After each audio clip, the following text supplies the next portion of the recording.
আমরা চলে যাচ্ছি আজ জলপেশ। মোর বইনি দিবে পূজা। আজ ইভেন কিনেছে এগুলা জিনিসপত্র, আর মোর বইনি পূজা দিবে। আমরা চার ভাই হচ্ছে সিকিউরিটি গার্ড। তো আমরা ঢুকিমু হচ্ছে হাতি গেট দিয়া। এবার জলপেশ ঢুকার দুইটা রাস্তা, একটা হচ্ছে হাতি গেট আর একটা হচ্ছে শ্রাবণী, ওই যে ফাল্গুনি মেলার যে গেট, যেটা হচ্ছে বাঁশের সাঁকো ছিল আগত, ওইটা নতুন ব্রিজ হয়েছে। ওই ব্রিজ দিয়ে এবার মুক্তমঞ্চ রোডে টিকিট কাটিয়া ওই ব্রিজ হয়ে ঢুকিয়ে লাগবে, আর হাতি গেট হয়ে ঢুকা যাবে। এবার আর পুরানো রাস্তা যেটা ছিল আগে জলপেশ মোড় হয়ে এই যে গেস্ট হাউস হয়ে যে রাস্তাটা, এইটা দিয়ে এবার ঢুকা যাবে না, মানে এটা নো এন্ট্রি, এটা শুধু এক্সিটের জন্যে।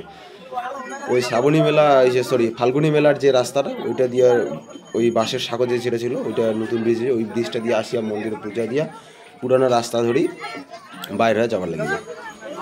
আর এইটা হচ্ছে মেলার এই যে যেটা স্কাই ওয়াক হয়েছে, স্কাই ওয়াকটা নিচের মেলাটা এটা। আর মোর বোন যাচ্ছে এঠে পূজা দিবার। এঠে গাড়ি যে মন্দিরটা আছে স্কাই ওয়াকের পার্শ্বতে, ওই মন্দিরটা, ওটা কিনাও হয়ে গেছে পূজা দেওয়া বড় মন্দির। তারপরে এঠে আর পার্শ্বতেই তো ওই ঘাট, এবার ঘাটত হচ্ছে লোকজন স্নান করেছে। কিনাই আমার ছোট্ট ব্লগ। সবাই ভালো করে পূজা দাও, নেশা পেশা করেন না, মদ গাঁজা খান না, পূজা দাও মন ভরি, বলে বাবা পূজা।